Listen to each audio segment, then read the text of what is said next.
Team रे जो खेलाड़ी पानी बोतल नहीं पड़िया को जाती केते मिले मैच फी। तेज सूचना अनुसार क्रिकेट मैच समय आपण अनेक थर देखिथिबे जे जेतेबेले कौनसी खेलाड़ी थकी जाती किंबा ओभर शेष हो जाए पड़िया भितर को जड़े खेलाड़ी पानी बोतल धरी दौड़ी आसती। लोक मैंने प्रायतः मजारे कहती जे यही वाटर बॉय खेलाड़ी केवल बुलवाक आसी किंतु आपण जानती जे यही खेलाड़ी को मध्य मोटा राशि मिलुची। हाँ, क्रिकेट टीम रे पानी धरी पड़िया को ओह्लाई 11तम खेलाड़ी को मध्य चमत्कार दरमा और भत्ता मिलुची।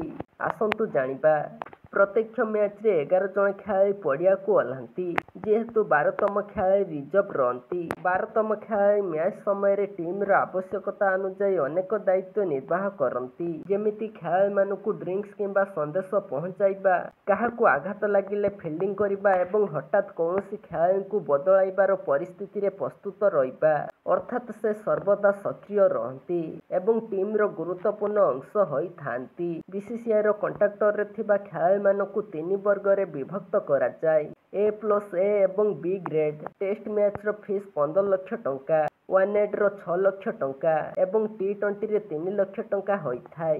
किंतु जो खेलाड़ी प्लेइंग 11 ले न थांती अर्थात पड़िया को न ओह्लाई खेलाड़ी को ही मैच फीस मिले नहीं। यह बदल टूर अलावेंस एवं डेली अलावेंस मिलता है।